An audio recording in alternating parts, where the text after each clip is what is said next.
Right, this is Monday, and our topic for today, the 6th of October 2025, lesson 2 is value in unexpected places. Value in unexpected places.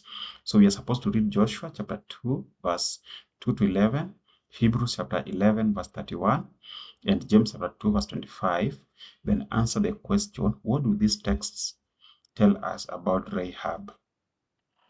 So I will start with Hebrews chapter 11, verse 31, since I had opened it. It says that by faith the harlot Rahab perished not with them that did not believe when she received the spies with peace. By faith the harlot Rahab perished not with them that believed not when she had received the spies with peace. Let me read Joshua. Joshua chapter 2, verse 2 to 11.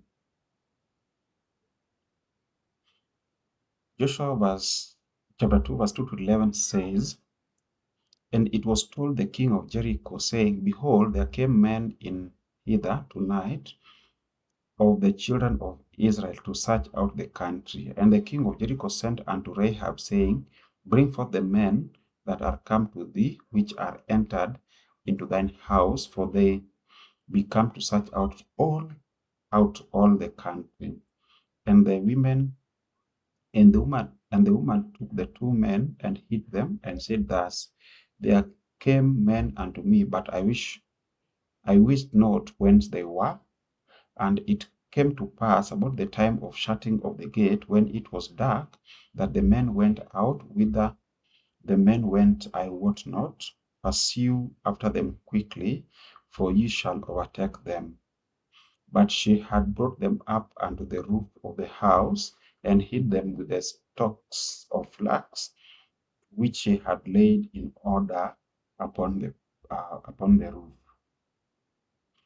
And the men pursued after them the way of Jordan unto the fords, and as soon as they which pursued after them were gone out, they shut the gate.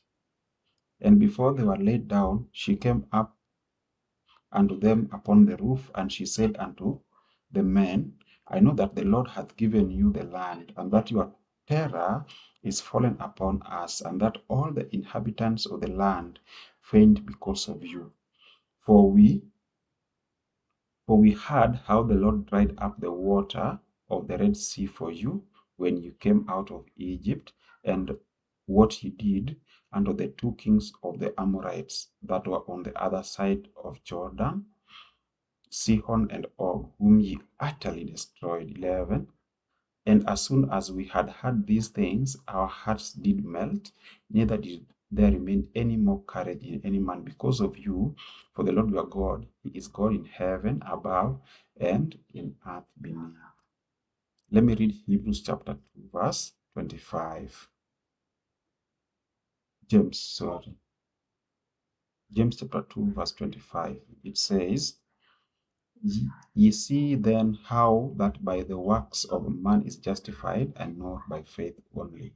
Ye see then how that by works a man is justified, and not by faith only. So after reading this text, what do they tell us about Rahab? Central to Rahab's story is the lie told to protect the spies. In considering her lie, we have to realize that she was embedded in a society that was extremely sinful, which finally led to God's decision to judge that society. See Genesis chapter 15, verse 16, Exodus chapter 9, verse 5, and Leviticus chapter 18, verse 25 to 28. While it is true that the New Testament commends her faith, a careful analysis of the New Testament references to Rahab's act reveals that none endorse everything about her, and none validate her lie. Hebrews 11:31 confirms her faith in casting her lot with the spies instead of choosing to hold on to a corrupt culture. James 2:25 commends her offer of lodging to the two Israelite spies and for giving them direction on how to return by a safe route. In the middle of a decadent, corrupt culture and Rahab's own sinful lifestyle, God in His grace saw a spark of faith through which He could save her. God used what was good in Rahab, which was manifest faith in him and in her choice to belong to his people, but never commended everything she did. God valued Rahab for her exceptional courage, for her brave faith, for being an agent of salvation, and for choosing Israel's God.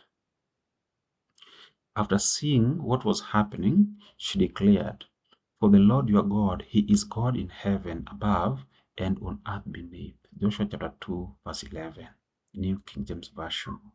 It's significant to hear a Canaanite woman acknowledging that Yahweh is the only God, especially on a roof where, in her pagan religion, prayers were usually offered to what they believed were celestial deities.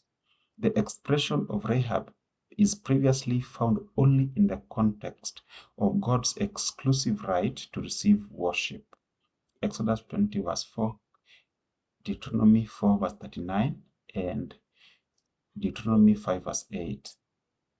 Her words bear witness to a premeditated, consensuous choice to acknowledge that the God of the Israelites is the only true deity. Her confession demonstrates her understanding of the close relationship between God's sovereignty and the judgment under which Jericho is doomed. Her moral choice recognizes that, in light of Yahweh's judgment, there were only two possibilities: to continue in rebellion against Him and to be annihilated, or to choose to surrender in faith. By choosing the God of the Israelites, Rahab became an example of what could have been the destiny of all the inhabitants of Jericho had they turned to Israelites' God of mercy.